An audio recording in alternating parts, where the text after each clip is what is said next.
Bonsoir à tous, il est 22h sur Télé Djibouti. Merci de nous donc rejoindre pour cette édition de 22h dont elles sont les faits saillants. Le chef de l'État a reçu ce matin le ministre yéménite des Affaires étrangères.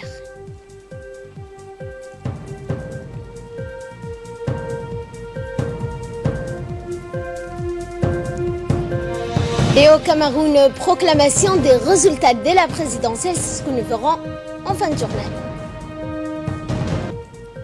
Bonsoir à tous. Le président de la République, Ismaël Omar Guelleh, a reçu aujourd'hui le ministre yéménite des Affaires étrangères, M. Khaled Mohamed Hussein, qui a remis au chef de l'État un message du président yéménite Abderrabou Mansour Hadi relatif aux relations bilatérales et à la situation prévalant au Yémen. Et bien, de sources officielles, on indique qu'outre cette honneur amicale, le message du président yéménite a également valeur de sollicitation officielle du Yémen, sollicitant une plus grande implication de Djibouti dans la recherche d'une solution politique durable à la crise que connaît ce pays voisin depuis plusieurs années. Le chef de la diplomatie djiboutienne, Mahmoud Ali Youssouf, a également assisté à l'entretien.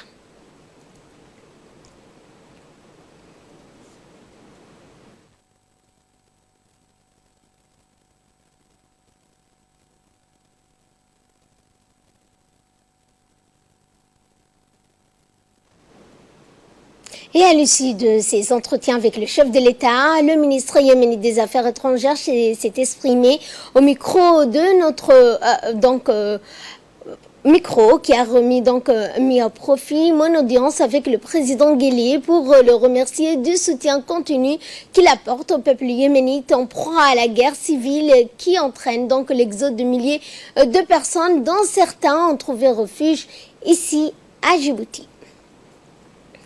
Et dans son intervention, le ministre des Affaires étrangères de la coopération internationale, Mahmoud Ali Youssouf, a pour sa part indiqué que Djibouti et le Yémen entretiennent des relations privilégiées. Intervention que je vous propose de suivre.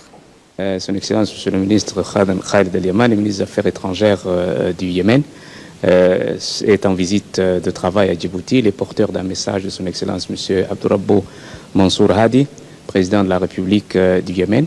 Et dans ce message, le président Abderrabou souhaite que Djibouti continue à jouer un rôle dans la recherche d'une solution politique à la crise au Yémen. Djibouti continue également à accueillir les réfugiés yéménites et à apporter son soutien à ces réfugiés, aussi bien dans le camp de Markazi, à Obok, qu'à Djibouti. Vous savez que le Yémen est un pays très proche de Djibouti, de par non seulement la proximité géographique, mais également par les liens historiques, les liens privilégiés, humains, culturels qui unissent les deux pays. Il est important que Djibouti continue à jouer un rôle dans la recherche d'une solution pacifique. Djibouti propose même d'accueillir une partie des négociations qui peuvent se dérouler à Djibouti en parallèle avec celles qui ont lieu à Genève, par exemple. Le président Guelleh a réassuré le ministre et l'a assuré de cette disponibilité et surtout que notre pays considère la paix au Yémen extrêmement vitale et importante pour la stabilité de la Corne de l'Afrique. Il est important que le Yémen retrouve, n'est-ce pas, cette situation de stabilité pour que Djibouti, qui a toujours été, je dirais, un pays partenaire du Yémen, puisse également bénéficier de cette stabilité humaine. Le président Guelleh l'a répété, au Yémen, nous avions un marché dont les Djiboutiens s'approvisionnaient. Nous exportions du bétail vers le Yémen. Il y avait beaucoup de choses qui se déroulaient en matière de partenariat commercial, économique, et tout ceci s'est arrêté. Je crois que c'est dans le meilleur intérêt des deux peuples et des deux pays que la stabilité puisse revenir au Yémen et que le commerce et puis la coopération puissent continuer comme elle l'était donc avant ce conflit dans ce pays frère. Et à l'Assemblée nationale s'est tenue aujourd'hui la deuxième session ordinaire du Parlement. Cette session qui a réuni l'ensemble des députés et des membres du gouvernement qui avaient à leur tête le Premier ministre Abdelkader Kamel Mohamed. Et bien des hauts responsables y ont pris également part à cette session où les ministres ont été interpellés sur plusieurs thèmes. Auparavant, la commission de la législation et de l'administration générale a émis un vote favorable pour l'examen du projet de loi numéro 29 de l'année 2018 portant modification de l'ordonnance du 9 septembre 2018 sur la nationalisation du port de Doralé et la création d'une nouvelle entité appelée donc la Société nationale de gestion du port de Doralé. Ce projet sera examiné lors de la prochaine séance plénière. Et les membres du gouvernement ont par la suite été interpellés par le député sur la nationalisation du port de Doralé. Des vifs échanges, des points de vue ont eu lieu. Ainsi, le député Ougrou Kifli a interrogé le ministre de la Défense chargé des relations avec le Parlement, Ali Hassan Bahdon, des raisons de cette nationalisation. Par ordonnance, le gouvernement, le chef de l'État, a procédé à la nationalisation des actions qui étaient détenues par le DTC.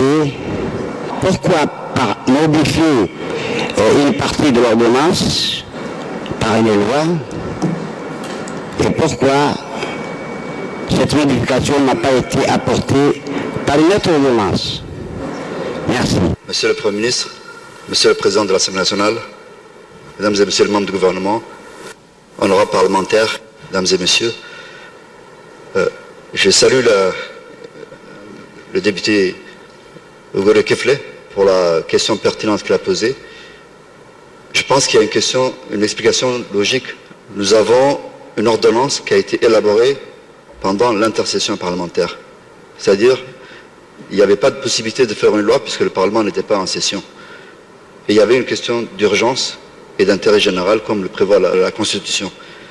Donc le président de la République a décidé de faire ça par ordonnance, conformément donc à la Constitution, pour répondre à nos intérêts, pour défendre nos intérêts vis-à-vis de la société qui fait tout pour que ce pays soit bloqué et qu'il n'y ait pas de port, il n'y ait pas d'autres développements et qu'eux veulent faire des ports à l'extérieur dans la région comme vous le savez. Il y a une disposition qui manquait, c'était de préciser que l'indemnisation aurait lieu. Il va de soi qu'il y aura une indemnisation, mais il fallait le dire et le mettre noir sur blanc. Donc maintenant que l'Assemblée est là, le président ne peut pas modifier par ordonnance ces dispositions. C'est pour ça que cela a été mis en forme de loi, puisque c'est une mesure supra-réglementaire, donc supérieure au décret. Et ce communiqué par lequel la République de Djibouti a vivement réagi aux pressions exercées à l'encontre de l'Arabie Saoudite suite à la mort du journaliste Jamal Kharogi. La République de Djibouti félicite le gardien de deux lieux saints, le roi Salman Ben Abdelaziz, pour la mise en place d'une commission d'enquête qui a permis d'aboutir de manière transparente et objective sur les faits du décès du journaliste saoudien au consulat d'Arabie Saoudite à Istanbul. Eh bien, cette commission permettra de mettre en lumière cette affaire. À cet égard, notre pays se félicite des résultats des enquêtes menées par le Royaume d'Arabie Saoudite et présente ses plus sincères condoléances à la famille du défunt journaliste et prie le tout miséricordieux de l'accueillir dans son paradis éternel. Inna lillahi wa inna ilayhi raji'un. Et dans l'actualité, le ministre de l'Intérieur a reçu le directeur régional de l'OIM. Au cours de cette entrevue, plusieurs points ont été évoqués dans les domaines de la protection des migrants ainsi que le renforcement de la coopération avec l'Organisation internationale pour les migrants. Cette rencontre fructueuse a également vu la participation du secrétaire général du ministère de l'Intérieur, Siraj Omar, ainsi que le secrétaire exécutif de l'ONARS, Hussein Hassan Darar. Le ministre de l'Énergie a reçu également le directeur de l'Alliance solaire internationale, et ce en marge de la conférence régionale sur le développement des énergies renouvelables. Au cours de cette rencontre, les discussions ont porté sur la signature d'un mémorandum d'entente pour un partenariat entre la République de Djibouti et l'Alliance solaire internationale, ainsi que la formation des jeunes ingénieurs dans le domaine des énergies renouvelables et un partenariat entre l'aéroport de Delhi et les grandes architectures du développement, notamment les ports, l'aéroport et autres édifices du pays puissent passer à l'énergie verte. Et suite à la conférence sur les énergies renouvelables, la deuxième journée de cette conférence régionale sur le développement de l'énergie renouvelable a été consacrée à la mise en place des groupes de discussion. Les expériences ont été ainsi échangées, les avis partagés. L'Alliance solaire internationale est un organisme, rappelons-le, qu'ont promu le Premier ministre indien Narendra Modi et le président français Emmanuel Macron suite à l'accord de Paris sur le changement climatique. Notre pays a initié cette conférence et entend développer les énergies renouvelables dites vertes, moins polluantes, ce qui contribuera également à accélérer le processus de développement à la fois pour notre pays et pour tous les autres pays de la sous-région.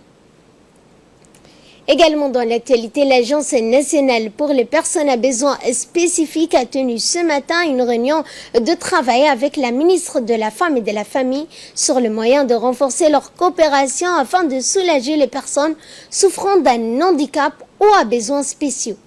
Au cours de la réunion, les participants ont discuté des moyens appropriés de traiter ces problèmes. Et je vous propose à présent de suivre l'intervention de la ministre de la Femme et de la Famille, Moumina Ahmed Hassan. ساتري وزارة wax badan bay qabatay waxaan qabanay waan ku soo wareejinay.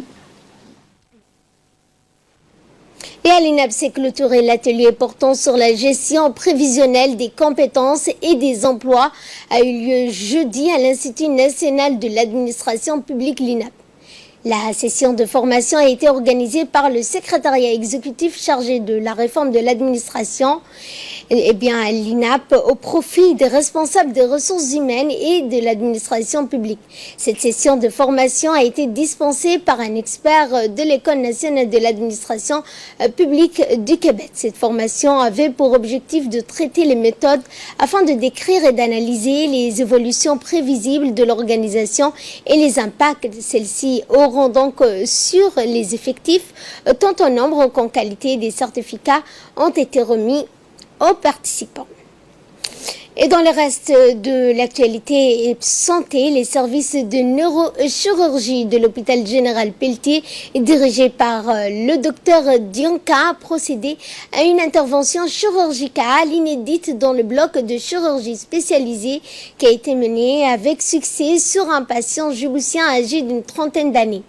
En effet, il s'agit d'un patient atteint d'une compression médiculaire qui peut donc être décrite comme une déformation de la moelle épinière causée par une hernie discale. Cette opération délicate d'une extrême précision est prescrite dans des cas de complications, ce qui peuvent avoir comme conséquence l'interruption des voies nerveuses du cerveau, des voies sensitives ascendantes qui provoquent des paralysies ou donc avec des handicaps plus ou moins importants. Rappelons que ce genre d'opération chirurgicale spécialisée nécessitant une plus grande technicité à travers donc la modernisation des plateaux techniques et le rehaussement des expertises et des compétences médicales au sein de nos hôpitaux. Et une cérémonie de remise de diplôme aux étudiants de Zoom College a eu lieu jeudi soir au siège de l'ONG Bender Jadid. L'école Zoom College, qui est située à Quartier 5, cet établissement privé a été créé donc en 2009 et offre au cours donc des cours d'anglais, mais aussi des cours en informatique à plus de 900 élèves. La cérémonie haute en couleur a donné lieu à des animations musicales, de danse traditionnelle, des sketchs ainsi que des témoignages de certains lauréats de cet établissement. Les lauréats ont donc témoigné une grande satisfaction quant à leur réussite et à la qualité des enseignements prodigués.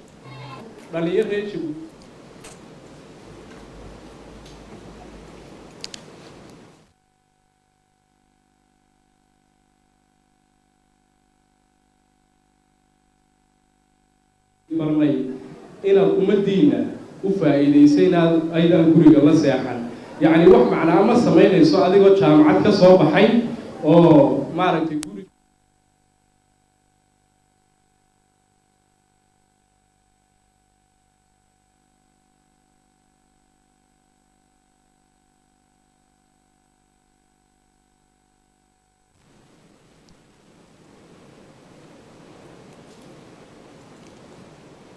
Et à Tadjoura, pour clore l'actualité nationale, l'East African Bank a ouvert une succursale et ce afin de desservir des clients. La cérémonie inaugurale de la nouvelle agence de Tadjoura a vu la participation du directeur général de la banque, Ibrahim Rachid, accompagné de son staff, des parlementaires issus de la région, du préfet de Tadjoura, Abdelmalik Mohamed Benouita, du vice-président du conseil régional.